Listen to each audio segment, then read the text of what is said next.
The Spanish royal family has known both heavy burdens and luminous moments in recent years. But in early September, joy returned to Zarzuela Palace with news that touches not only the monarchy, but also the people of Spain. At the center of this moment stands Princess Leonor, heir to the throne, a young woman who has already captured public imagination through her discipline at the Air Academy in San Javier and her careful preparation for the responsibilities that await her. Now, another symbolic step is being added to her journey. The announcement is simple yet historic. Princess Leonor will soon debut a title that she has never used until now. She is to become Princess of Viana. This may sound like just another line in the long list of titles held by heirs to the Spanish crown. But its meaning runs deeper. The title of Princess of Viana was created centuries ago for the heirs to the Kingdom of Navarre, a realm that eventually merged with Castile and Aragon, shaping modern Spain. For many years the title was forgotten, left unused in official circles.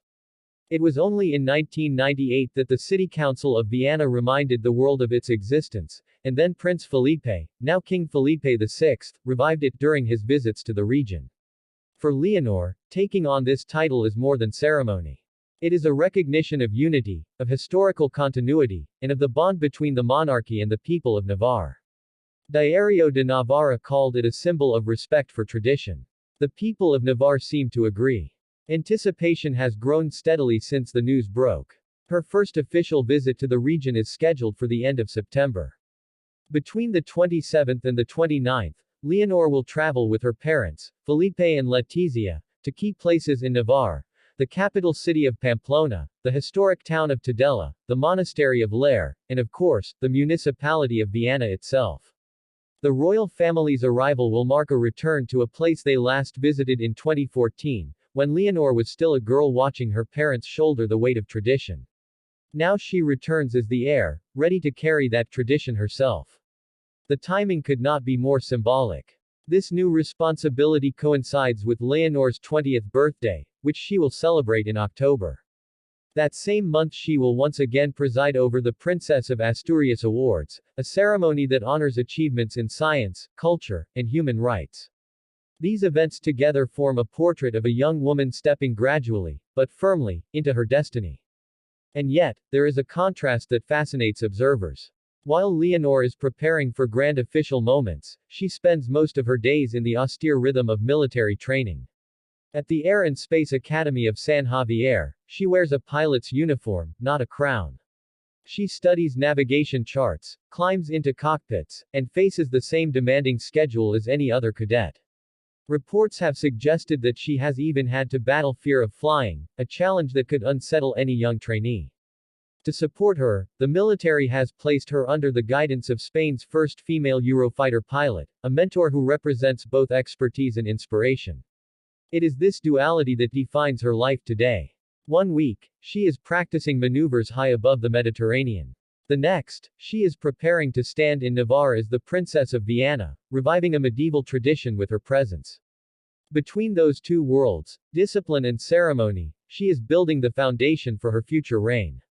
The Spanish royal family has expressed pride and happiness over this development.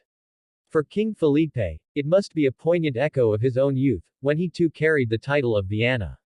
For Queen Letizia, it is another sign that her daughter is not only maturing, but also winning the trust of the nation. The announcement has been covered warmly in the press, emphasizing how this moment brings unity rather than division. The people of Navarre themselves have long awaited this. For more than a decade, they have looked for signs that the heir would return to their towns and honor their traditions. Now that hope is becoming reality. When Leonor sets foot in Viana later this month, she will be carrying not only a new title, but also the weight of expectations that come with it. Yet she is not alone.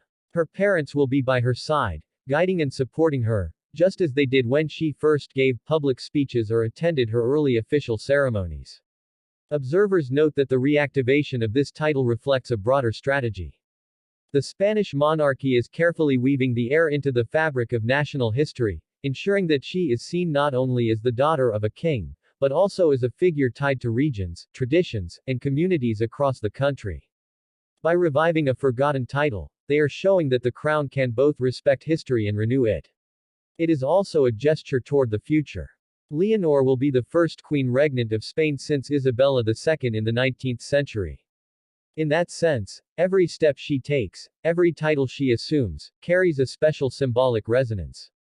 She is shaping not only her personal path but also the story of Spain's modern monarchy. The announcement of her new title comes at a time when Europe watches monarchies with both fascination and skepticism. In the United Kingdom, Princess Leonor has already been recognized by Tatler magazine as a rising figure, a symbol of fresh energy within old institutions. Her military training, her commitment to learning, and now her assumption of historic titles all play into this image. Still, for Leonor herself, the immediate future may be more practical. She will have to pause her rigorous training at San Javier for the visit to Navarre. The break will allow her to shift from cadet routines to official duties. Afterward, she will return to the academy, where she is expected to continue learning the demanding skills of aviation. This rhythm, military mornings and ceremonial afternoons, may define her life for years to come. For the Spanish royal family, this is more than good news. It is reassurance. In times when institutions face criticism, when public life is fragile, moments of unity matter. The announcement of Leonor as Princess of Viana is one such moment, giving Spaniards a reason to look toward the future with a measure of confidence. And so, as September draws to its close, all eyes turn to Navarre. Crowds are expected to gather in Pamplona, in Tudela, in Lair, and of course, in Viana itself. They will not only greet a young princess. They will witness history, a revival of tradition, and a glimpse of the monarchy's future. Princess Leonor, dressed perhaps in her navy uniform, perhaps in more formal attire, will step forward with calm dignity. The people will cheer. The cameras will flash. And the forgotten title of Princess of Viana will live again. For Spain, it is a story of continuity. For Leonor, it is one more step toward the crown. And for the royal family, it is a moment of quiet happiness, the kind that affirms that duty and destiny can still walk hand in hand. Thanks for watching until next time.